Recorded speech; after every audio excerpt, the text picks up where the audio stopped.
Awakened Imagination by Neville Goddard, read by Aidan AVL, originally published in 1954. This is a copyrighted recording production of Centuries of Wisdom for the purpose of research, study, discussion, and enjoyment. The views and opinions expressed in this book by the author, Neville Goddard, may not always reflect those of Centuries of Wisdom or its affiliates. I hope that you truly enjoy this presentation and receive a lot from it. Hello everyone, before we get into Awakened Imagination, I just want to let you guys know I received a lot from this book, so much so that I wanted to come on and record this book for myself. I really enjoyed the way that Neville Goddard streams his ideas on imagination and then compares it to verses in the Bible and passages. For me, it clarifies those passages a lot more and makes a lot more sense. I received a lot from this short book, a lot of practical applications and timeless information, so take care, much love. Hope you guys truly enjoy this presentation and take a lot from it that you can use in your daily life as well. Chapter 1. Who is your imagination? I rest not from my great task to open the internal worlds, to open the immortal eyes of man inwards into the worlds of thought, into eternity, the ever-expanding bosom of God, the human imagination. Blake, Jerusalem, 5:18-20. Certain words in the course of long use gather such strange connotations that they almost cease to mean anything at all. Such a word is imagination.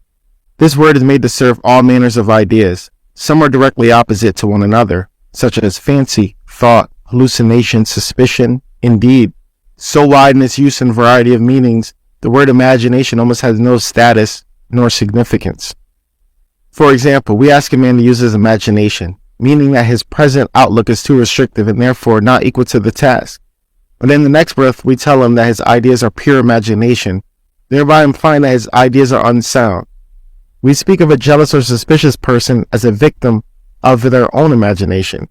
Then a minute later, we pay a man the highest tribute by describing him a man of imagination. Thus, the word imagination has no definite meaning. Even the dictionary gives us no help. It defines imagination as 1. The picturing power of an active mind, the constructive or creative principle. 2. A phantasm. 3. An irrational notion or belief. 4. Planning, plotting, or scheming as an involvement in mental construction. For me, I identify the central figure of the gospel with human imagination, the power which makes forgiveness of sin, the achievement of goals inevitable. John 1:3. All things were made by him, and without him, nothing was made that was made. There is only one thing in the world, imagination, and all our formations of it. Isaiah 53:3. He is despised and rejected of men, a man of sorrows and acquainted with grief. Imagination is the very gateway of reality. Man is either the ark of God or a phantom of the earth, of water. Naturally, he is only a natural organ subject to sense. The eternal body of man is the imagination that God is himself, the divine body. We are his members. William Blake. I know of no greater nor truer definition of the imagination than that of William Blake. By imagination, we have the power to be anything we desire. Through imagination, we disarm and transform the violence of the world. Our most intimate as well as our most casual relationships become imaginative as we awaken the mysteries hidden from the ages, that Christ is us in our imagination. We then realize that only as we live by imagination can we truly be said to live at all. I want this book to be the simplest, clearest, frankest work I have the power to make, that I may encourage you to function imaginatively, that you may open your immortal eyes inwards into the worlds of thought. John 10:10. I come that they may have life, and that they may have it more abundantly. The abundant life that Christ promised us is our experience now, but not until we have the sense of Christ, as our imagination can experience it. The mystery hidden from the ages is that Christ is in you, your imagination. This is the mystery which I am ever striving to realize more keenly myself, to urge upon others. Colossians 1:26-27. The mystery that has been kept hidden for ages and generations, but is now disclosed to the Lord's people.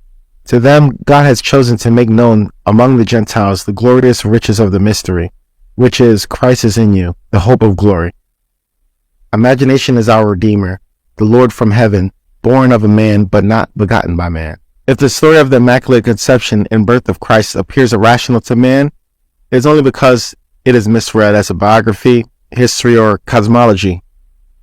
Modern explorers of imagination don't help by calling it the unconscious or subconscious mind. Imagination's birth and growth is a gradual transition from a God of tradition to a God of experience. If the birth of Christ in man seems slow, it is only because man is unwilling to let go the comfortable and false anchorage of tradition. Isaiah 28:16, Romans 9:33. When imagination is discovered as the first principle of religion, the stone of literal understanding will have felt like the rod of Moses and like the rod of Zion. Issue forth the water of psychology, meaning to quench the thirst of humanity. And all who take the cup and live a life according to the truth will transform the water of the psychological meaning into the wine of forgiveness. The Son of God cannot be found in history nor in any external form. He can only be found as the imagination of Him within us, in whom His presence becomes manifested in us. Man is the garden by which His only begotten Son sleeps. He awakens the sun by lifting up his imagination into the heavens and clothing men like godlike statues. We must go on imagining better than the best we know. Man, in the moment of his awakening to the imaginative life, must meet the test of sonship. Galatians 1:15-16. Father, reveal thy Son in me, and it pleased God to reveal thy Son in me. The supreme test of sonship is the forgiveness of sin.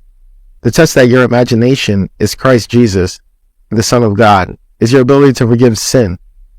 Sin means missing one's mark in life, falling short of one's ideal, failing to achieve one's aim.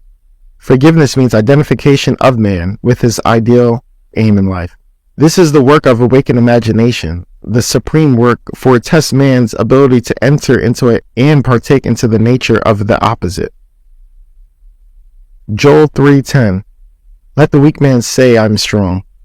Reasonably, it's impossible. Only awakened imagination can enter and partake into the opposite nature. This conception of Jesus Christ as human imagination raises the fundamental question, is imagination as a power sufficient, not merely enabling me to be as strong as I am, but is it also itself capable of executing the idea? Suppose that I desire to be someplace or some situation. Could I, by imagining myself into such a state or place, bring about the physical realization? Suppose I could not afford the journey, and suppose my present social and financial status is opposite of the idea I want to realize. Would imagination be sufficient in itself to incarnate these desires? Does imagination comprehend reason? By reason, I mean deductions from the observation of the senses. Does it recognize the external world of facts? In a particular way of everyday life, is imagination a complete guide to behavior? Suppose I am capable of acting with continuous imagination. That is, suppose I am capable of sustaining the feeling of my wish fulfilled. Will my assumption harden into fact? And if it does not harden into fact, shall I on reflections find that my actions through the period of incubation have not been reasonable? Is my imagination a power sufficient, not merely to assume that the feeling of the wish fulfilled, but is also itself capable of incarnating the idea? After assuming I am already where I want to be, must I continually guide myself with reasonable ideas and actions in order to bring out the most fulfillment of my assumption? Experience has convinced me that an assumption, though false, if persisted in, will harden in fact. This continuous imagination is sufficient for all things, and all of my reasonable plans and actions will never make up for my lack of continuous imagination. It is not true that the teachings of the gospel can only be received in terms of faith, and that the Son of God is constantly looking for signs of faith in people, that is, faith in their own imagination. That is not the promise. Mark 11:24, believe that ye receive and ye shall receive. The same as imagine that you are and you shall be. Hebrews 11:27. Was it not an imaginary state which Moses endured, seeing him who is invisible? Truth depends on the intensity of imagination and not on external facts. Facts are the fruits bearing witness of those use or misuse of imagination. Facts are the fruits bearing witness to the use or misuse of imagination. The truth depends on the intensity of imagination and not upon external facts. Facts are the fruits bearing witness of the use or misuse of imagination. Man becomes what he imagines. He has a self-determined history. Imagination is the way, the truth, and the life revealed. We cannot get a hold of truth with the logical mind. Where the natural man of sense sees a bud, imagination sees a full-blown rose. Truth cannot be encompassed by facts. As we awaken to imaginative life, we discover that to imagine a thing is to make it so. That a true judgment need not conform to the external reality to which it relates. The imaginative man does not deny the reality or the senses of the outer world while it's becoming. He knows that there is an inner world of continuous imagination that is the force by which the senses of the outer world become and is brought to pass. He sees the outer world and all that's happening as a projection of the inner world of imagination. To him, everything is a manifestation of mental activity, which goes on in a man's imagination. He realizes that every man must be conscious of the inner activity and see the relationship between the inner world of the imagination and the senses of the outer world and its effects. It is a marvelous thing to find that you can imagine yourself into a state of fulfilled desire and escape the jails which ignorance builds. The real man is a magnificent imagination. It is this self that must be awakened. Ephesians 5:14. Awake thou that sleepest, and arise from the dead, and Christ shall give thee light. The moment that man discovers his imagination is Christ, he accomplishes acts on which this level can only be called miraculous. But until man has a sense of Christ as his imagination, he will see everything in pure objectivity without subjective relationship. John 15:16. You did not choose me, I have chosen you. Not realizing that all that he encounters is a part of himself, he rebels at the thought that he has chosen the conditions of his life, that they are related by affinity to his own mental activity. Man must firmly come to believe that the reality lies within him and not without him. Although others have bodies, a life of their own, their reality is rooted in you, ends in you, and yours ends in God. Chapter 2, Sealed Instructions. The first power that meets us at the threshold of a soul's dominion is the power of imagination. Dr. Francis Hartman. I was first made conscious of the power of nature and the redemptive function of imagination through the teachings of my friend Abdul. And through subsequent experiences, I have learned that Jesus was the symbol of the coming of imagination to man. That the test of his birth in man is the individual's ability to forgive sin. That is, the ability to identify himself or another with his aim in life. Without the identification of man with his aim, the forgiveness of sin is an impossibility, and only the Son of God can forgive. Therefore, man's ability to identify himself with this aim, though reason and his senses deny it, is proof of Jesus Christ in him. To passively surrender to appearance and bow before the evidence of fact is so confess that Christ is yet born in you. Although this teaching shocked and repelled me at first, for I was convinced as an earnest Christian and did not then know that Christianity could not be inherited by mere accident of birth, but must be consciously accepted and adopted as a way of life. It stole later on through visions, mystical revelations, practical experiences into my understanding, and I found its interpretation deeper in mood. But I must confess that it was a trying time when those things are shaken which one has already taken for granted. No one stone of literal understanding will be left after one drinks the water of psychological meaning. Mark 13:2. See thou those great buildings? There shall not be one left, one stone upon another, that shall not be thrown down. All that has been built up by religion is cast into flames of mental fire. Yet what better way to understand Christ Jesus than to identify the central character of the gospel with human imagination? Knowing that every time you exercise your imagination lovingly on behalf of another, you are literally meditating to God and thereby feeding and clothing Jesus Christ. And that whenever you imagine evil against another, you are literally beating and crucifying Jesus. Every imagination of man is either the cup of cold water or the sponge of vinegar to a parched lips of Christ.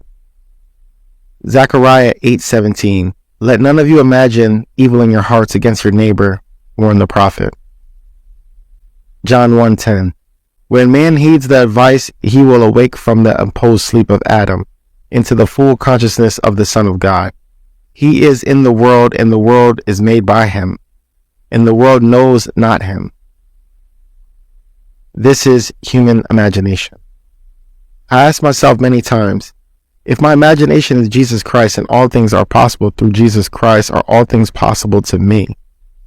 Through experience, I have come to know that when I identify myself with my aim in life, then Christ is awake in me. Christ is sufficient for all things. Christ is sufficient for all things. 2 Corinthians 12:9. My grace is sufficient for thee. Colossians 2:9-10. For in him dwell the fullness of the godly body. All are complete in him, which is the head of principality and power. John 10:17-18. No man taketh from me, but I lay it down of myself. What a comfort is it to know that all that I experience is the result of my own standards of my belief, that I am the center of my own web of circumstances, and that I change so much the outer world. The world presents different appearances according to our states of consciousness. What we see when we are identified with the state cannot be seen when we are no longer infused with it. By state is meant all the man believes and consents it to be true. No idea present to the mind can realize itself unless the mind accepts it. It depends on the acceptance, the state in which we are identified, how things present themselves. In the fusion of imagination and the states, it can be found that the shaping of the world as it seems. The world is a revelation of states with which imagination is fused. It is the state from which we think that determines the objective world in which we live. The rich man, the poor man, the good man, the thief are all what they are by virtue of the state from which they view the world. On the distinction between these states depends the distinction between the worlds of these men. Individually so different is the same world. It is not the actions and the behavior of the good man that shall be a match by this point. Individually so different in the same world, it is not the actions and behavior of the good man that shall be matched to this point of view. Outer reforms are useless if the inner state is not changed. Success is gained not by intimidating the outer actions of the successful, but by the right inner actions and inner talking. If we detach ourselves from a state, and we may at any moment, the conditions and circumstances to which the union gave will be vanished. It was in fall of 1933 in New York City that I approached Abdul with a problem. He asked me one simple question: what do you want? I told him that I want to spend the winter in Barbados, but I was broke. I literally did not have a nickel. He said, if you will imagine yourself to be in Barbados, he said, thinking and viewing the world from the state of consciousness instead of thinking of Barbados, you will spend the winter there. You must not concern yourself with the ways and means of getting there, for the state of consciousness of already being in Barbados, if occupied by your imagination, it will devise the means best suited to realize itself. Man lives by committing himself to invisible states, by fusing his imagination with what he knows to be other than himself. And in this union, he experiences the result of that fusion. No one can lose what he has, save by the detachment from the state where the things experienced have their natural life. You must imagine yourself right in the state of your fulfilled desire, Abdul told me, and fall asleep viewing the world from Barbados. The world which we describe from observation must be as we describe it relative to ourself. Our imagination connects us with the state desired. But we must use our imagination masterfully, not as an onlooker thinking on the end, but as a partaker thinking from the end. We must actually be there in imagination. If we do this, our subjective experience will be realized objectively. This is not mere fancy, he said, but a truth you can prove by experience. His appeal to enter into wish fulfilled was the secret of thinking from the end. Every state is already there as mere possibility, as long as you think of it, but it's overpoweringly real when you think from it. Thinking from the end is the way of Christ. And I began right there, fixing my thoughts beyond the limits of senses, beyond that aspect to which my present state gave me being, towards the feeling already being in Barbados and viewing the world from that standpoint. He emphasized the importance of the state from which the man views the world as he falls asleep. All prophets claim that the voice of God is chiefly heard by man in their dreams. in a dream, in a vision. Job 33:15-16. In a dream, in the vision of the night, when deep sleep fallen upon men, in the slumbering of the mind, then he opens the ears of men and seals their instructions within them. That night, for several nights thereafter, I fell asleep in the assumption that I was in my father's house in Barbados. Within a month, I received a letter from our brother saying that he had a strong desire to have the family together at Christmas and asked me to enclose the steamship ticket for Barbados. I sailed 2 days after I received my brother's letter and spent a wonderful winter in Barbados. This experience convinced me that man can be anything he pleases if they make the conception habitual from the end. It also showed me that I can no longer excuse myself by placing blame on the world of external things, that my good and my evil have no discrepancies within myself, that it depends on the state from which I view the world, how things present themselves. Man who is free in his choice acts from conceptions which he freely, though not always wisely, chooses. All conceivable states are awaiting our choice and occupancy, but no amount of rationalization will of itself yield us the state of consciousness, which is the only thing worth having. The imaginative image is the only thing to seek. The ultimate purpose of imagination is to create in us the spirit of Jesus, which is continually forgiving of sin, continually identification of man in his ideal. Only by identifying ourselves with our aim can we forgive ourselves for having missed it. All else is labor in vain. On this path, whatever place or state we convey our imagination, to that place or state we gravitate physically also. In my Father's house are so many mansions. John 14:2-3. And if I go and prepare a place for you, I will come again and receive you unto myself, that where I am, there ye may be also. By sleeping in my Father's house in my imagination, as I slept there in the flesh, fused my imagination with the state, and I was compelled to experience that state in the flesh also. So vivid was that state to me. I could have been seen in my Father's house, had sensitivity entered the room where in imagination I would be sleeping. A man can be seen where his imagination is, for a man must be where his imagination is, for his imagination is himself. This I know from experience, for I have been seen by a few to whom I desired to be seen, when physically I was hundreds of miles away. I, by the intensity of my imagination and feeling, imagining and feeling myself to be in Barbados instead of merely thinking of Barbados, had spanned the vast Atlantic to influence my brother into desiring my presence to complete the family circle at Christmas. Thinking from the end, from the feeling of my wish fulfilled, was the source of everything that happened as outer cause. Such as my brother's impulse to send me the steamship ticket, and it was all cause everything that appeared as a result.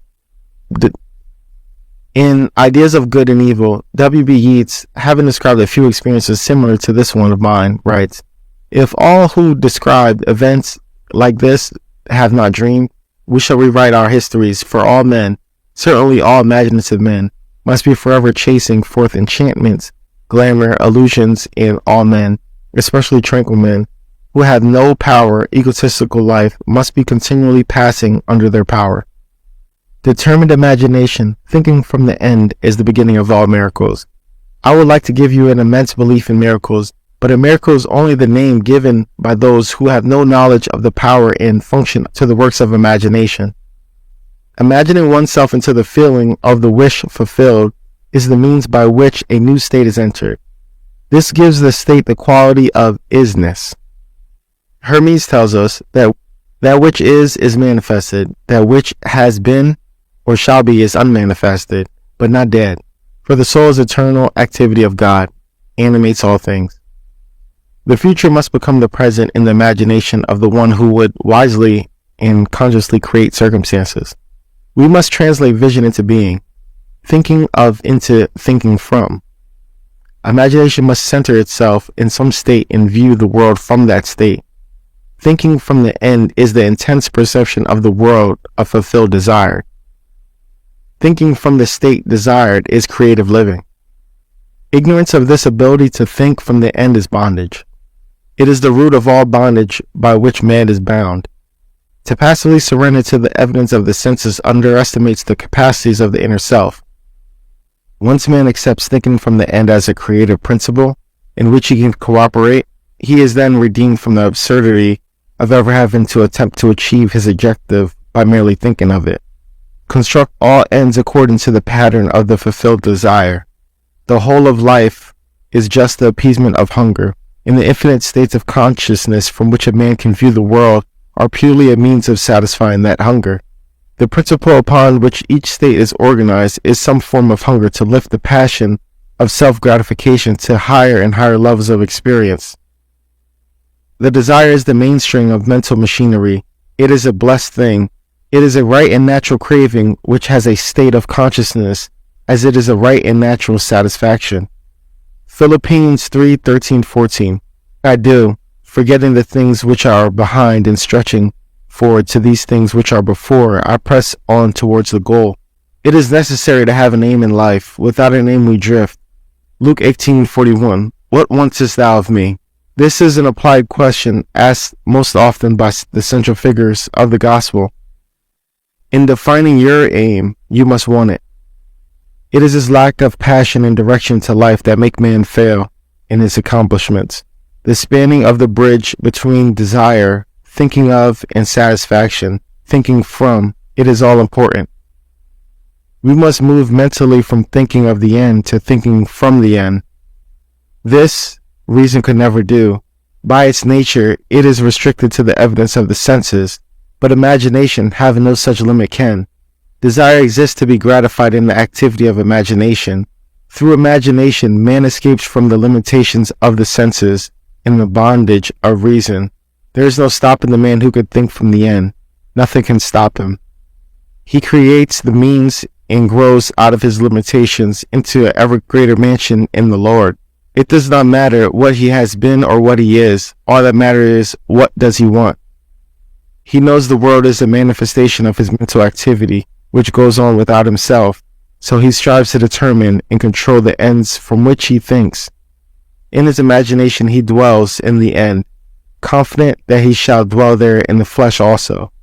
He puts his whole trust in the feeling of the wish fulfilled, and lives by committing himself to that state, for the art of fortune is tempting him to do so.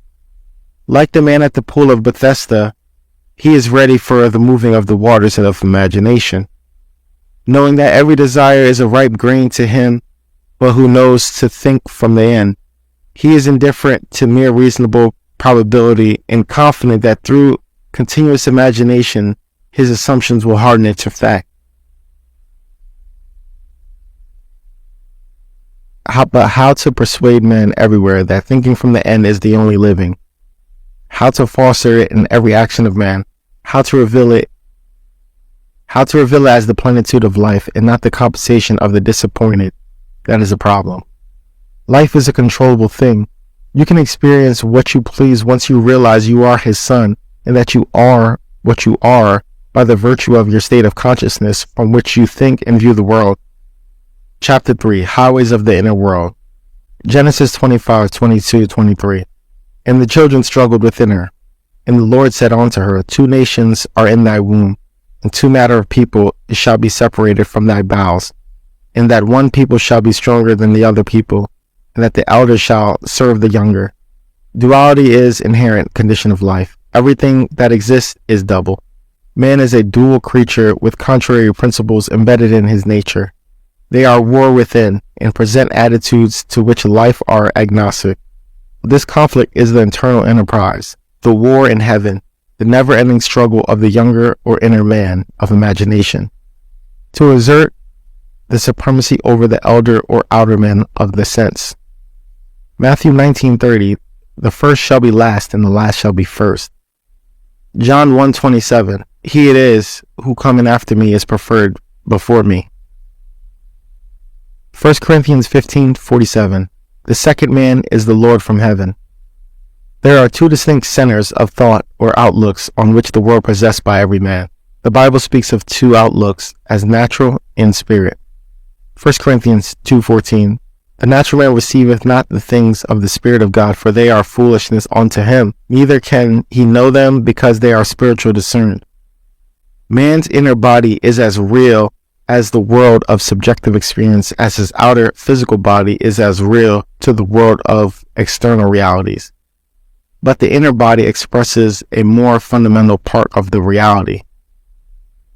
This existent inner body of man must be consciously exercised and directed. The inner world of thought and feeling to which the inner body is attuned as its real structure and exists in its own higher space. There are two kinds of movement. One that is according to the inner body, another that is according to the outer body. The movement which is according to the inner body is casual, but the outer movement is under compulsion. The inner movement determines the outer, which is joined to it, bringing out the outer movement that is similar to the actions of the inner body. Inner movement is the force by which all events are brought to pass. Outer movement is subject to the compulsion applied to it by the movement of the inner body. Whenever the actions of the inner body match the actions which the outer must take to appease desire, that desire will be realized. Construct mentally a drama which implies that your desire is realized and make it one that involves movement of the self. Immobilize your outer physical self. Act precisely as though you were going to take a nap and start the predetermined action in the imagination. A vivid representation of the action is in the beginning of that action. Then, as you are falling asleep, consciously imagine yourself into that scene. The length of the sleep is not important. A short nap is sufficient. But carrying the action into sleep thickens fancy into fact. A vivid representation of action is in the beginning of that action. Then, as you are falling asleep, consciously imagine yourself into the scene. The length of the sleep is not important. A short nap is sufficient. But carrying the action into sleep thickens fancy into fact. At first, your thoughts may feel like rambling sheep that have no shepherd. Don't despair.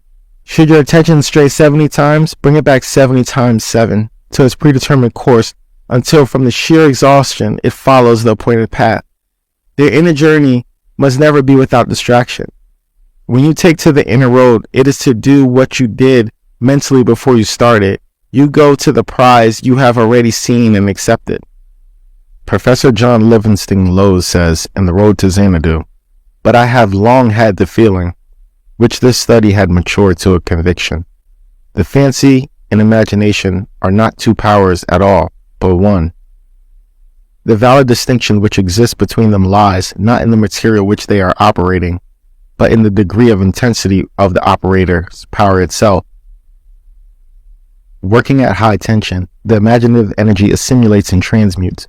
Keyed low, the same energy aggregates and yokes together those images which at its highest pitch emerges indissolubly into one. Fantasy assembles, imagination fuses." Here's a practical application of this theory. A year ago, a blind girl living in the city of San Francisco found herself confronted with a transportation problem. A rerouting of buses forced her to make 3 transfers between her home and her office. This lengthened her trip from 15 minutes to 2 hours and 15 minutes. She thought serious about this problem and came to the decision that a car was the solution. She knew that she could not drive a car, but felt that she could be driven in one. Putting this theory to the test, quote, "Whenever the actions of the inner self correspond to the actions of the outer physical self must take to appease the desire, that desire will be realized." She said to herself, "I will sit here and imagine that I am being driven to my office." Sitting in her living room, she began to imagine herself seated in a car. She felt the rhythm of the motor. She imagined the smell of the odor of the gasoline. She felt the motion in the car towards the sleeve and the driver. She felt the motion of the car, touched the sleeve of the driver, and felt the driver was a man. She felt the car stopping and turning to her companion, said, "Thank you very much, sir." To which he replied, "The pleasure is all mine." Then she stepped from the car and heard the door snap shut as she closed it. She told me that she centered her imagination on being in the car, and although blind, she viewed the city from her imaginary ride. She did not think of the ride. She thought of the ride and all that it applied. This controlled and subjectively directed proposed ride raised her imagination to her full potency. She kept her purpose ever before her, knowing there was a cohesive inner movement. In these mental journeys, an emotional continuity must be sustained, the emotion of the fulfilled desire.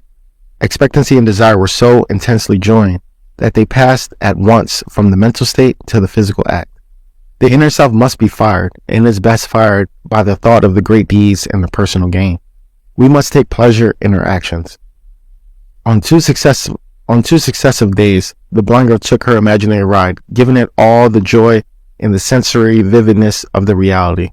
A few hours after her second imaginary ride, a friend told her a story of the evening paper. It was a story of a man who was interested in the blind. The blind girl phoned him and stated her problem.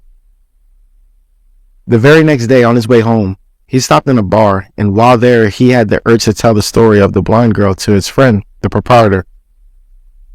A total stranger, on hearing the story, volunteered to drive the blind girl home every day. The man who told the story then said, "If you take her home, I will take her to work." This was over a year ago, and since that day, this blind girl has been driven to and from work to her office by these two gentlemen. Now, instead of spending 2 hours and 15 minutes on 3 buses, she is in her office in less than 15 minutes. And on that first ride to her office, she turned to the Good Samaritan and said, "Thank you very much, sir." And he replied, "The pleasure is all mine." Thus, the objects of her imagination were to her the realities of which the physical manifestation was only the witness. The determinative, imaginative principle was the imaginative ride. Her triumph could only be surprised only to those who did not know of her inner ride. She mentally viewed the world from this imaginative ride with which a clearness of vision that every aspect of the city attained identity. These inner movements not only produce corresponding outer movements. This is the law which operates beneath all physical appearances. He who practices these exercises of biblication will develop unusual powers of concentration and tranquility, and will inevitably achieve walking consciousness on the inner and dimensional larger world. Her actualizing strongly, she fulfilled her desire, for viewing the city from the feeling of her wish fulfilled.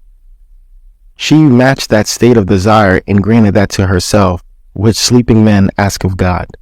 To realize your desire, an action must start in your imagination, apart from the evidence of the senses, involving movement of self and implying fulfillment of your desire.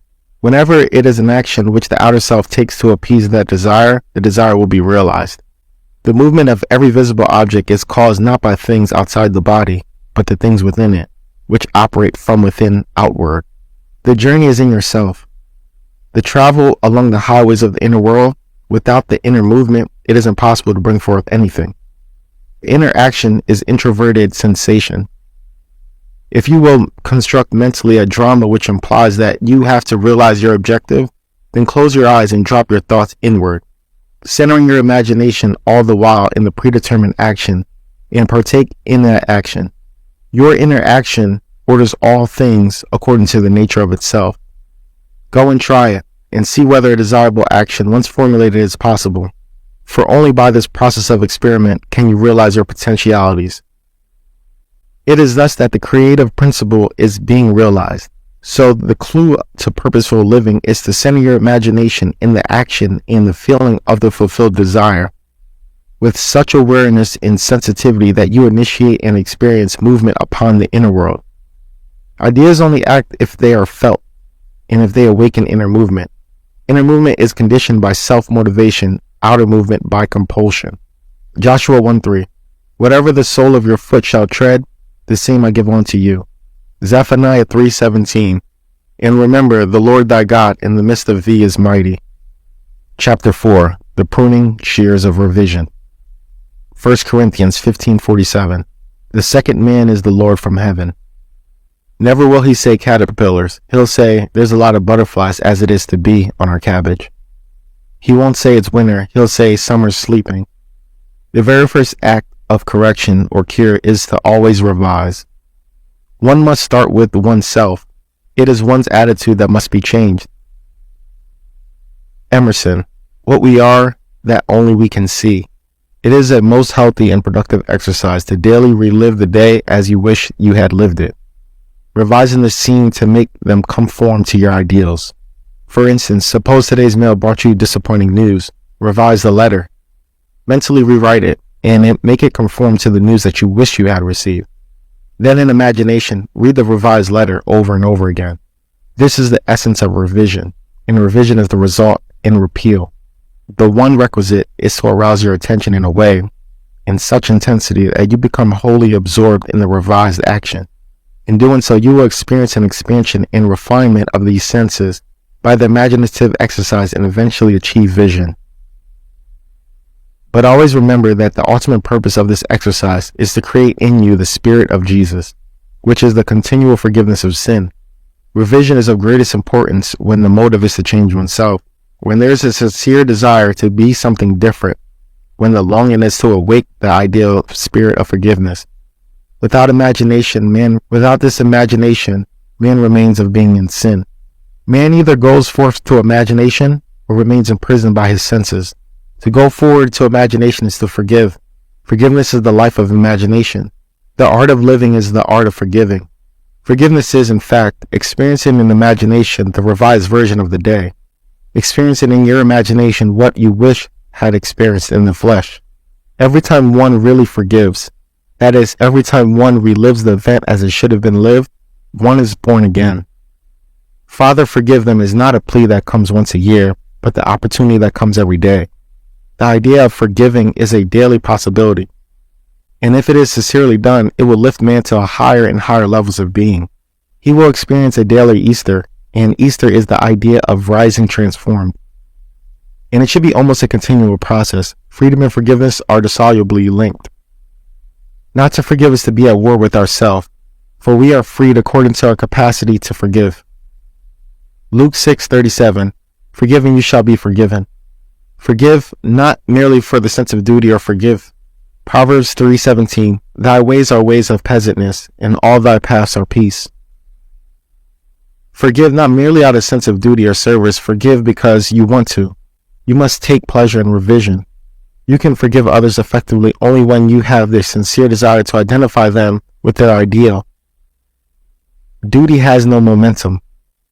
Forgiveness is a matter of deliberately withdrawing attention from the unrevised day and giving it full strength and joyously revising it. If a man begins to revise even a little bit of the annoyances and trouble throughout the day, he begins to work practically on himself. Every revision is a victory over himself and therefore a victory over his enemy. Matthew 10:36, a man's foes are those in his household, and his household is his state of mind. He changes his future as he revises his day. When a man practices the art of forgiveness of revision, however factual the scene of which the sight that rests, he revises it with imagination and gazes upon one never before witnessed. When someone forgives and revises it, they use their imagination to see something in a new way. This can lead to significant changes in how things are perceived, which might seem unlikely to someone who sees only what's in front of them. The story of the prodigal son is a good example of this. The battle a man fights is fought in his own imagination. The man who does not revise his day has lost the vision of that fight. The battle that man fights is fought in his own imagination.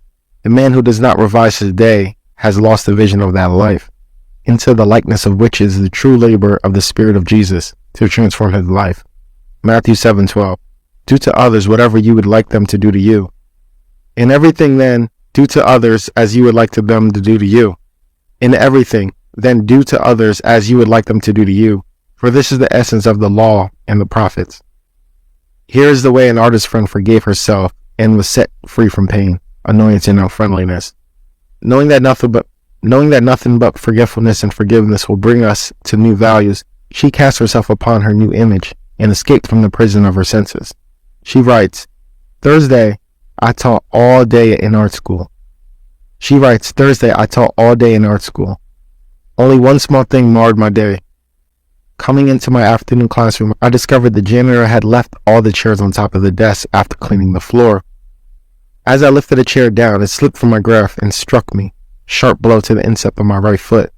I immediately examined my thoughts and found that I had criticized the man for not doing his job properly. Since he had lost his helper, I realized he probably felt he had done more than enough, and it was an unwanted gift that had bounced and hit me on the foot. Looking down at my foot, I saw both my skin and nylons were intact, so I forgot the whole thing. That night, after I'd been working intensely for about 3 hours on a drawing, I decided to make myself a cup of coffee. To my utter amazement, I couldn't manage my right foot at all, and it was giving out of great bumps of pain. I hopped over to the chair and took off the slipper and looked at it. My entire foot was strange purple pink, swelling out of shape and red hot. I tried walking on it, and I just found that it just flopped. I had no control over it whatsoever. It looked like one or two things had happened. Either I cracked the bone, or when I dropped the chair on it, something could have been dislocated. No use to speculate what it is. No use to speculate what it is. Better get rid of it right away. So I became quiet, all ready to melt myself into the light. To complete my bewilderment, my imagination refused to cooperate. It just said no. This sort of thing often happens when I'm painting. I just started to argue why not. It just kept saying no. Finally, I gave up and said, "You know what? I am in pain, and I'm trying hard not to be frightened. But you are the boss. What do you want me to do?" The answer: go to bed and review the day's events. So I said, "All right, but let me tell you that my foot isn't perfect by tomorrow morning. You have only to blame yourself." After arranging my bedclothes so that they didn't touch my foot, I started to review the day. It was slow going, and I had difficulty keeping my attention away from my foot. I went through the whole day, saw nothing to add to the chair incident. But when I reached there early evening, I found myself coming face to face with a man who, for the past year, has made it a point of not speaking. The first time this happened, I thought he had grown deaf.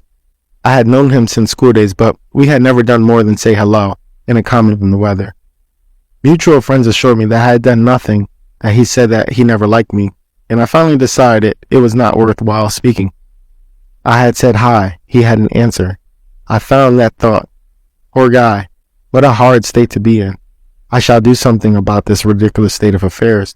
So in my imagination, I stopped right there and redid the scene. I said hi. He answered hi, and I smiled. I now thought, good old Ed. I ran the scene over a couple times and went on to the next incident and finished the day. Now what do we do? My foot or the concert? I had been melting and wrapping up a wonderful present of courage and success for a friend who was making her debut the following day, and I had been looking forward to giving it to her tonight. My imagination sounded a bit solemn as it said, "Let us do the concert, it'll be more fun. But first, couldn't we just take my perfectly good imagination foot out of the physical one before we started?" I pleaded. By all means. That done, I had a lovely time at the concert. My friend got tremendous ovation. By now, I was very, very sleepy and fell asleep doing my project. The next morning, as I was putting on my slipper, I suddenly had a quick memory picture of withdrawing my discolored foot and swollen foot from the same slipper. I took my foot out and looked at it. It was perfectly normal in every respect. There was a tiny pink spot on the instep where I remember it had hit the chair. What a vivid dream that was, I thought, and dressed. While waiting for my coffee, I wandered over to the drafting table and saw that all the brushes were lying helter-skelter and unwashed. Whatever possessed you to leave your brushes like that? Don't you remember it was because of your foot? So it hadn't been a dream at all, but a beautiful healing. She had won by art revision what she had never have won by force. In heaven, the only art of living is forgetting and forgiving. We should take our life not as it appears to be, but from the vision of this artist, from the vision of the world made perfect that is buried under all minds, buried and waiting for us to revise the day. Quote from William Blake: "We are led to believe a lie when we see it not through the eye." A revision of the day, and what she held to be so stubborn was real, and no longer so to her, like the dream had quickly faded away. You can revise the day to please yourself, and by experiencing in imagination, the revised speech and actions only modify the trend of your life story, but turn all its discourse into harmonies. The one who discovers the secret of revision cannot do otherwise than to let himself be guided by love. Your effectiveness will increase with practice. Revision is the way by which right can find its appropriate might. Matthew 5:39. Resist not evil, for all passion conflicts result in an interchange of characteristics. James 4:17. To him that knoweth to do good and doeth not, to him is sin. To know the truth, you must live the truth. And to live the truth, your inner actions must match the actions of your fulfilled desire. Expectancy and desire must become one. Your outer world is only actualized by inner movement. Through ignorance of the law of revision, those who take to warfare without it are perpetually defeated. Only concepts that idealize depict the truth. Your ideal of man in his truest self. It is because I firmly believe that whatever is most profoundly imaginative is, in reality, your idea of a person is their authentic self. I strongly believe that what is most imaginative is actually the most practical. Therefore, I urge you to live a life of imagination and to reflect on and personally apply the transcendent statement. Colossians 1:27. Christ is in you, the hope of glory. Don't blame, only resolve. It is not man and the earth at their loveliest, but you practicing the art of revision make it a paradise. The evidence of truth can lie only in your experience of it. Try revising the day. It is to prune the shears of revision that we own our palm fruit. Chapter 5, The Coin of Heaven. There's a firm persuasion that a thing is so, make it so? And the prophet replied, all poets believe that it does. And in the age of imagination, this firm persuasion removed mountains, but not many are capable of a firm persuasion of anything. Romans 14:5. Let every man be fully persuaded in his own mind. Persuasion is our inner effort of intense attention. To listen attentively as though you heard it is an invoke to activate. Listen attentively as though you heard it is to invoke to activate. By listening, you can hear what you want to hear and persuade those beyond the ranges of the outer ear. Speak it inwardly in your imagination only. Make your inner conversation match your fulfilled desire. What you desire to hear without, you must hear within. Embrace the without within, and become one who only hears with what implies the fulfillment of his desires. Embrace the without within, and become one who hears only that which implies the fulfillment of his desires.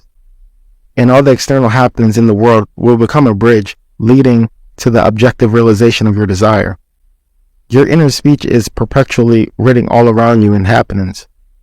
Learn to relate these happenings into your inner speech, and you will become self-taught. Inner speech are those mental conversations you can carry on with yourself. They may be inaudible when you are awake because of the noise and distractions of the outer world of becoming, but they are quite audible in deep meditation and dream. But whether they are audible or inaudible, you are the author and fashion your world in their likeness. Daniel 2:28. There is a God in heaven, and heaven is within you, that revealeth the secrets and maketh known to the king. What shall be in the latter days? Thy dream and thy vision upon the head, thy bed, are these. Inner speech from the premise of your fulfilled desires is a way to create an intelligible world for yourself. Observe your inner speech, for it is cause of a future action. Inner speech reveals the state of consciousness from which you view the world.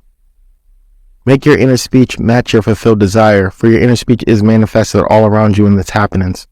The whole manifested world goes to show us that what we used to have made of the world, inner speech. An uncritical observation of our inner talking will reveal to us the ideas from which we view the world. Inner talking mirrors our imagination, and our imagination mirrors the state with which it is fused. If the state which we are fused is the cause of a phenomenon of our life, then we relive the burden, wondering what to do. For we have no alternative but to identify ourselves with our aim, and in so much as the state in which we identify mirrors itself in our inner speech. Then to change the state which we are fused, we must first change our inner talking. It is our inner conversation which makes tomorrow's facts. Like our mind, our stomach is stimulated by changing experiences. Ephesians 4:22-24. Put off the former conversation, the old man, which is corrupt, and be renewed by the spirit of your mind. Put on the new man, which is created in righteousness. Stop all the new mechanical negative inner talking and start a new positive construction inner speech from the premise of your fulfilled desire. Inner talking is the beginning, the sowing the seeds of future action. To determine the action, you must consciously initiate and control your inner talking. Construct a sentence which implies the fulfillment of your aim, such as, I have a large, steady, dependable income, consistent with integrity and mutual benefit. Or, I am happily married. I am wanted. I am contributing to the good of the world. And repeat such a sentence over and over until you are inwardly affected by it. Our inner speech represents, in various ways, the world that we live. John 1:1. In the beginning was the Word. Quote from Edward Arnold, The Light of Asia. What you plant is what you harvest. Look at those fields over there. The sesame was sesame, the corn was corn. The silence and darkness were aware. This is how a person's destiny is created. Ends run true to origins. A quote from D.H. Lawrence. Those that go searching for love only manifest their lovelessness, and loveless never find love. Only the loving find love, and they never have to seek for it. Man attracts who he is. Man attracts who he is. The art of life is to sustain the feeling of the wish fulfilled and let things come to you, not to go after them or think they flee away. Observe your inner talking and remember your aim. Do they match? Does your inner talking match what you say audibly? Had you achieved your goal? The individual's inner speech and actions attract the conditions of their life. Through uncritical self-observation of your inner talking, you find where you are in your inner world. And where you are in your inner world is what you are in the outer world. You put on the new man wherever ideals and inner speech match. In this way alone can the new man be reborn. Inner talking matures in the dark. From the dark it issues into the light. The right inner speech is the speech that would be yours were you realize your ideal. In other words, it is the speech of your fulfilled desire. Exodus 3:14, I am that. There are two gifts which God bestowed upon man alone and no other mortal creature. The two are mind and speech. And the gift of mind and the gift of speech is equivalent to that of immortality. If a man uses these two gifts rightly, he shall differ in nothing from the immortals. And when he quits the body, mind and speech will be his guides. And by them he will be brought into the troop of the gods, and the souls will have attained the bliss. The circumstances and condition of life are outpictured inner talking, solidified sound. Inner speech calls events into existence. In every event is the creative sound that is life and being. All that a man believes and consents to be true reveals itself in his inner speech. It is his word. It is his life. Try to notice what you are saying in yourself at this moment, to what thoughts and feelings you are consenting. They will be perfectly woven into your tapestry of life. To change your life, you must change your inner talking for life.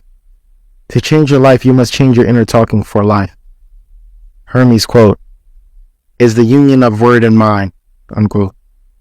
When your imagination matches your inner speech to fulfill desire, there will then be a straight path in yourself from without it, and you will know the reality is only actualized inner talking. James 1:21. Receive with meekness the inborn word, which it is able to save your soul. Every man's stage of progress is made by the conscious exercise of his imagination, matching his inner speech to fulfill desire. Because man does not perfectly match them, the results are uncertain, which they might be perfectly certain. Persistent assumption of a wish fulfilled is the meaning of fulfilling the intention. As we control our inner talking, matching it to our fulfilled desire, we can lay aside all the other processes. Then we simply act by clear imagination and intention. We imagine the wish fulfilled and carry on our mental conversation from that premise. Through controlled inner talking from premises of fulfilled desire, seeming miracles are performed. The future becomes the present and reveals itself in our inner speech. To be held by the inner speech of the fulfilled desire is to safely be anchored in life. Our lives may seem to be broken by events, but they are never broken so long as we retain the inner speech of our fulfilled desire. All happiness depends on the active voluntary use of imagination to construct and inwardly affirm that we are what we want to be. We match ourselves to our ideals by constantly remembering our aim and identifying ourselves with it. We fuse our aim by frequently occupying the feeling of the wish fulfilled. It is the frequency, the habitual occupancy, that is the secret to success. The more often we do it, the more natural it is. Fancy assembles, continuous imagination fuses. It is possible to resolve every situation by the proper use of imagination. Our task is to get the sentence right, the one which replies that our desires are realized and fire the imagination within it. All this intimately connects with the mystery of this still small voice. Inner talking reveals the activities of imagination, activities which are the causes of the circumstances of life. As a rule, man is totally unaware of his inner talking and therefore sees himself not as cause but as the victim of circumstance. To consciously create circumstance, man must consciously direct his inner speech, matching the still small voice to his fulfilled desires. Romans 4:17. He calls things not seen as though they were. Right inner speech is essential. It is the greatest of the arts. It is the way out of limitation into freedom. Ignorance of this art has made the world a battlefield of penitentiary where blood and sweat alone are expected, when it should be a place of marveling and wondering. Right inner talking is the first step to becoming what you want to be. Speech is an image of the mind, and mind is the image of God. Hermetic Scott translation. On the morning of April 12, 1953, my wife was awakened by the sound of a great voice of authority speaking within her and saying, "You must stop spending your thoughts, time, and money. Everything in this life must be invested. To spend is to waste, to squander, to lay out without return. To invest is to lay out for the purpose for which a profit is expected." This revelation of my wife is the importance of the moment. This is about the transformation of the moment.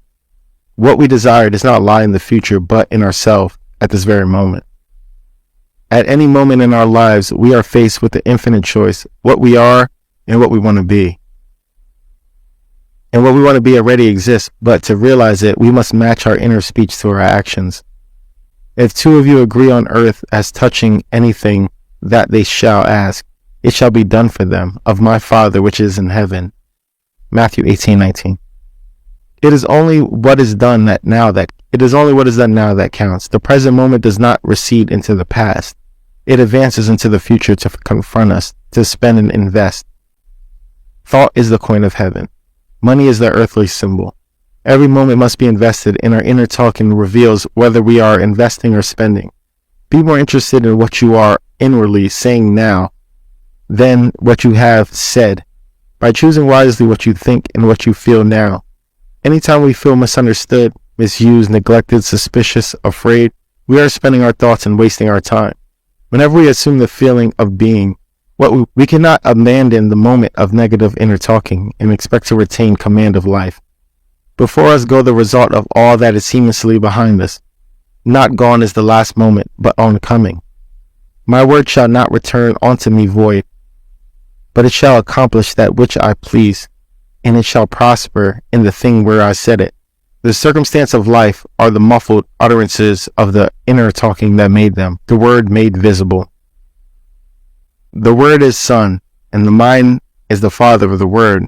They are not separate from one another, for life is the union of word and mind. He willed us forth from himself by the word of the truth. James 1:18. Ephesians 5:1. Let us be imitators of God as dear child.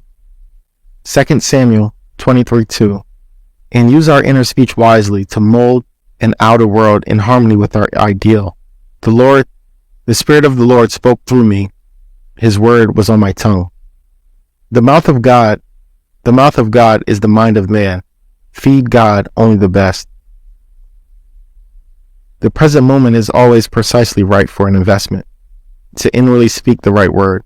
The word is very near to you, in your mouth and in your heart, that you do it. See, I have set before you the life and good, death and evil, blessings and spirits. Deuteronomy 30:14, 15, and 19. Like is known to like alone. You choose life and good and blessings by being what you choose. Like is known to like alone. Make your inner speech bless and give good reports. Man's ignorance of the future is the result of his ignorance of his inner talking. His inner talking mirrors his imagination, and his imagination is a government in which the opposition never comes into power. If a reader asks, what if the inner speech remains subjective and is unable to find out an object for its love? The answer is, it will not remain subjective, for the very simple reason that inner speech is always objectifying itself. What frustrates and festers and becomes the disease that afflicts humanity is man's ignorance of the art of matching inner words to the fulfilled desire. Alter your inner speech and change your perspective. The world changes. Whenever inner speech and desire are in conflict, inner speech invariably wins. Because inner speech objectifies itself, it is easy to see that if it matches the desire will be objectively realized. Were it not so, James 3:6, and the tongue is a fire, and world of unrighteousness. The tongue is set among our members, staining the whole body, setting afire the entire course of life. Is set by the fire of hell. Chapter 6, It is Within. William Blake, Jerusalem. Rivers, mountains, cities, villages, all are human, and when you enter into the bosom you walk into heaven and earth, as in your own bosom you bear your own heaven and earth, and all you behold appears without, it is within, in your imagination, of which is the world, of mortality is but a shadow. Luke 17:21, the kingdom of heaven is within you. The inner world was as real to William Blake as the outer land of his waking life. He looked upon his dreams and visions as the realities of the forms of nature. Blake reduced everything to the bedrock of his own consciousness. The real man, the imaginative man, has invested the outer world with all of its properties. The apparent reality of the outer world, which is so hard to dissolve, is only proof of the absolute reality of the inner world of his own imagination. John 6:44, for no one can come to me unless the Father who has sent me draws them to me, and at last I will rise upon them. John 10:30. I and my Father are one. The world which is described from observation is a manifestation of the mental activity of the observer. When man discovers that his world is his own mental activity made visible, that no man can come onto him except he draws him, and that there is no one to change but himself, his own imaginative self, his first impulse is to shape the world in the image of his own ideal. But his ideal is not so easily incarnated. In that moment, when he ceases to conform to external discipline, he must impose upon himself a far more rigorous discipline, the discipline upon which the self-realization of his ideal depends. Imagination is not entirely limited or confined, and it's free to move at will without any rules to constrain it. In fact, the contrary is true. Imagination travels according to the habit. Imagination has choice, but it chooses according to habit. Awake or sleep, man's imagination is constrained to the following certain defined patterns. It is this benumbing influence of habit that man must change. If he does not, his dreams will fade under the paralysis of custom. Imagination, which is Christ in man, is not subject to the necessity to produce only which is perfect and good. It exercises the absolute freedom from necessity by endowing the outer physical self with free will to choose to follow good or evil, order or disorder. Joshua 24:15, choose this day whom ye will serve. Though after the choice is made and accepted, so that it forms the individual's habitual consciousness, then imagination manifests its infinite power and wisdom by molding the outer senses world of becoming into the image of the habitual inner speech and actions of the individual. To realize his ideal, man must first change the pattern which his imagination has followed. Habitual thought is indicative of character. The way to change the outer world is to make the inner speech and action match the outer speech and action of the fulfilled desire. Our ideals are waited to be incarnated, but unless we ourselves match our inner speech and action to the speech of our action of our fulfilled desire, they're incapable of birth. Inner speech and action are channels of God's action. He cannot respond to the prayer unless these paths are offered. The outer behavior of man is mechanical. It is subject to the compulsion applied to the behavior of the inner self. And old habits of the inner self hang until replaced by new ones. It is a particular property of the second or inner man that he gives the outer self something similar to do in its own reality of being. Any change in the behavior of the inner self will result in the corresponding outer changes. The mystic calls a change of consciousness death. By death he means not the destruction of imagination and the state with which it is fused, but the dissolution. Fusion is union rather than oneness. Thus the conditions to which the union gave being vanished. Paul said in 1 Corinthians 15:31, I die daily. There is nothing like death. Death is the best thing that can happen in life. But most people die so late and take such an unmerciful time in dying, God knows their neighbors never see them rise from the dead. To the outer man of sense, who knows nothing of the inner man of being, this is sheer nonsense. When man has the sense of Christ as his imagination, he sees why Christ must die and rise again from the dead to save the man, why he must detach his imagination from the present state and match it to a higher concept of himself, and if he would rise above his present limitations, thereby saving himself. Last week, writes the one who rose from the dead, a friend offered me her home in the mountains for the Christmas holiday, as she said she might go east. She said that she would let me know this week. We had a very pleasant conversation, and I mentioned you and your teachings in connection with the discussions of Dunnan's experience with time, which she had been reading. Her letter arrived Monday, and as I picked it up, I had a sense of depression. However, when I read it, she said I could have the house and told me where to find the keys. Instead of being cheerful, I grew still more depressed, so much so that I decided that there must have been something between the lines which I was getting intuitively. I unfolded the letter and read it from the first page throughout, and as I turned to the second page, I noticed she had written a postscript on the back of the sheet first. It consisted of an extremely blunt and heavy-handed description of the unloved trait in my character, which I had struggled for years to overcome, and for the past 2 years I thought I had succeeded. Yet here was again, described with clinical exactitude. I was stunned and desolated. I thought to myself, what is this letter trying to tell me in the first place? She invited me to use her house, as she has been seeing myself in some loving home during the holidays. In the second place, nothing comes to me except I draw it. And thirdly, I have not been hearing anything but good news. So the obvious conclusion is that something in me corresponded to this letter, and no matter what it looks like, is it good news? I reread the letter, and as I did, I asked, what is it here for me to see? And then as I read, I saw the letter started out. After our conversation last week, a great feeling of elation swept over me. It was all in the past. The thing I had labored so long to correct was done. I suddenly realized that my friend was a witness to my resurrection. I whirled around the studio chanting, it's all in the past, it's done, thank you, it is done. I gathered all my gratitude up in a big ball of light and shot it straight to you. Now, instead of writing a polite letter because it is the correct thing to do, I can write giving sincere thanks for her frankness.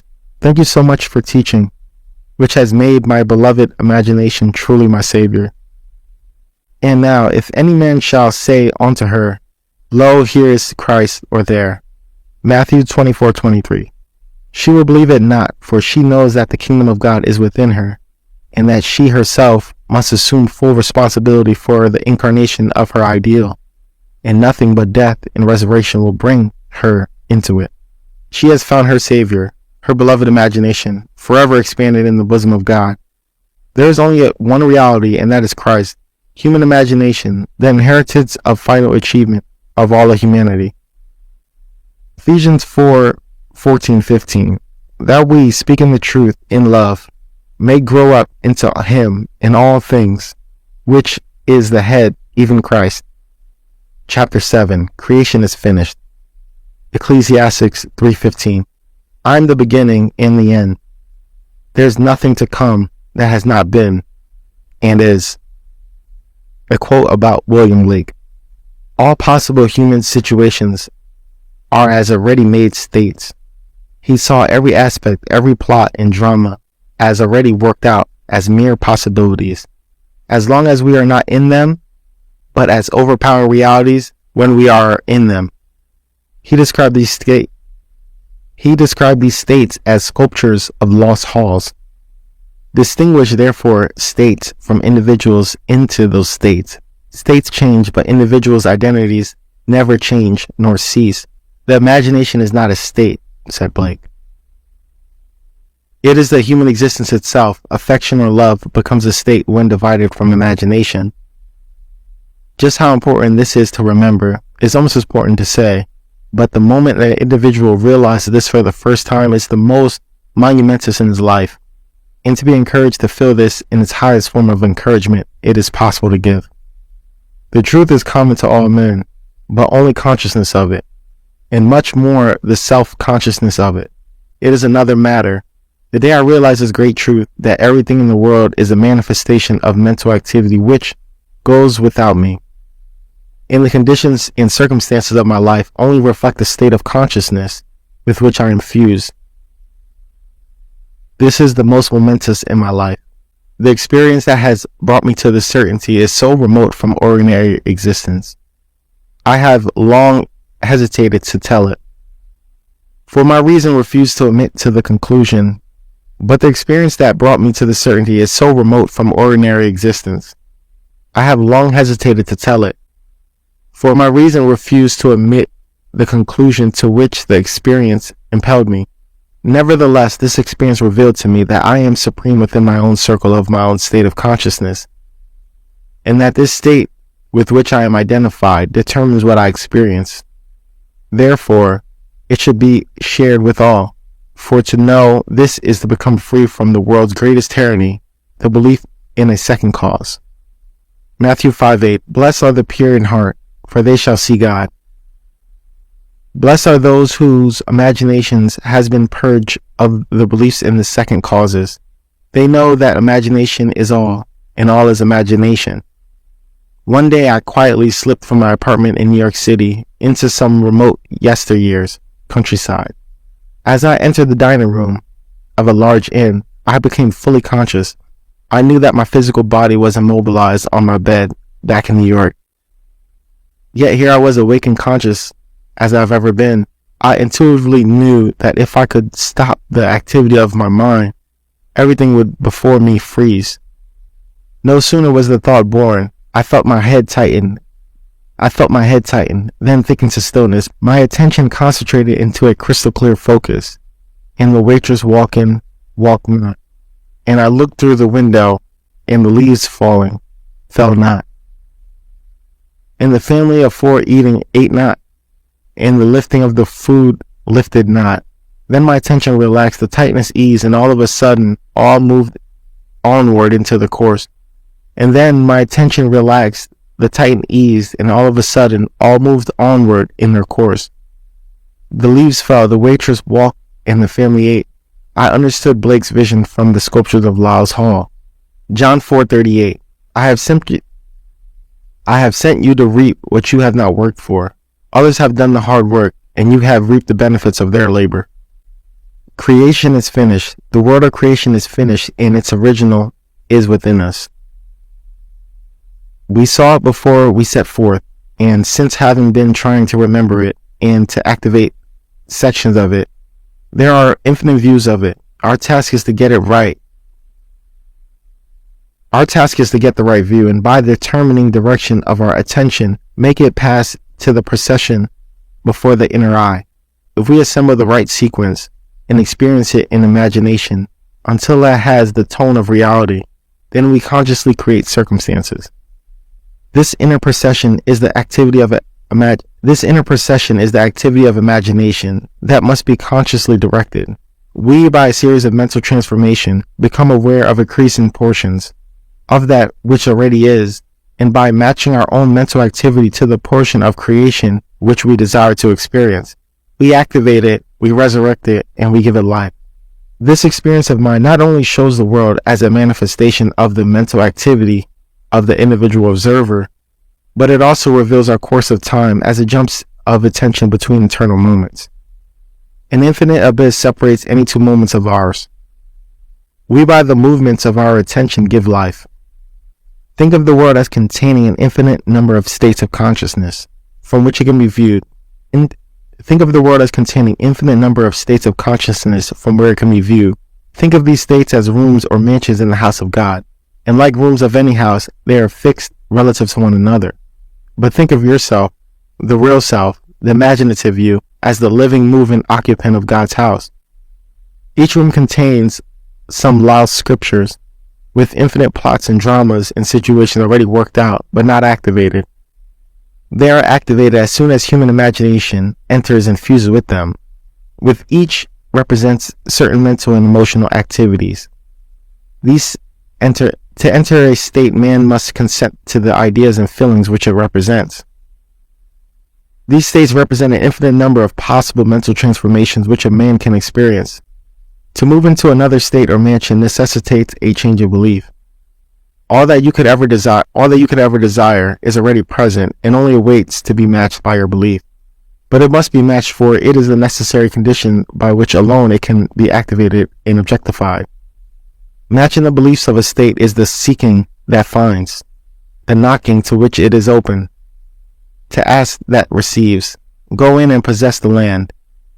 The moment man matches belief of any state, he fuses with it, and this union results in the activation of projection of these plots, plans, dramas, and situations. It becomes the individual's home from which he views the world. It is his workshop, and if observant, he will see the outer reality shaping itself upon this model of imagination.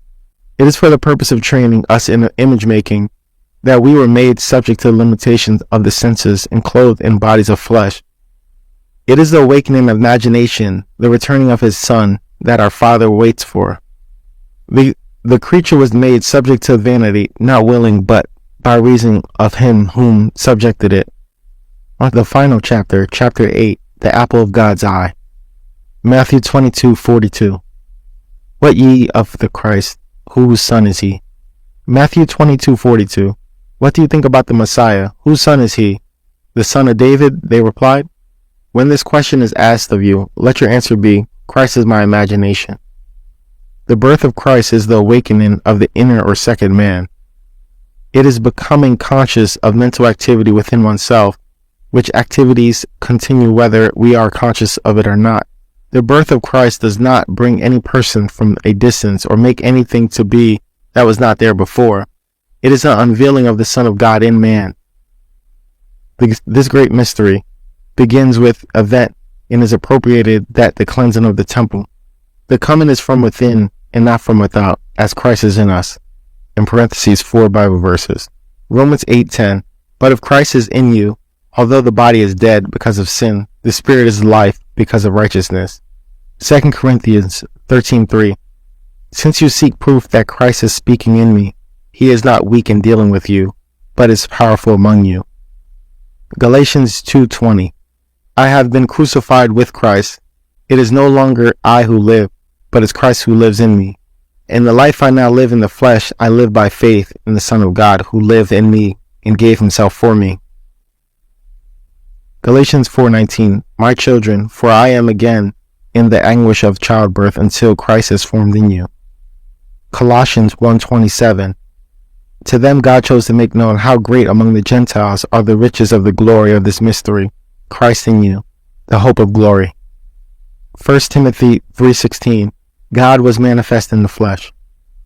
Luke 17:21. The kingdom of heaven is within you. This great mystery stands in the forefront of Christian mysteries. Advent is availing the mystery of your being. If you will practice this art of revision by a life lived according to the wise, imaginative use of your inner speech and inner actions in confidence that the conscious use of the power worketh in us, Christ will awake in you if you believe it, trust it, and accept it. 1 Timothy 3:16. Great is the mystery, God was manifested in the flesh. We were subjected to this biological experience because no one can know of imagination who has not been subjected to the vanities and limitations of its flesh, who has not experimented and tasted this cup of experience. And confusion will continue until man awakes and fundamentally imaginative view of life has been reestablished and acknowledged as basic. Ephesians 3:8-9. I should preach the unsearchable riches of Christ and make all men see what it is, the fellowship of mystery. Bear in mind that Christ is in your imagination. As the appearance of the world is determined by the particular state by which we are fused, so we may determine our fate as individuals by fusing our imaginations with the ideal we seek to realize. On the distinction between the states of our consciousness, it depends the distinction between circumstances and the conditions of our life. A man who is free in his choice often cries out to be saved from the state of his choice. Choose wisely the state that you will serve. All states are lifeless until imagination fuses with them. Ephesians 5:13. All things when they are emitted are made manifested by light, for everything is made manifested is light. Matthew 5:14. And ye are the light of the world, by which those ideas to which you have consented are made manifest. Hold fast to your ideal.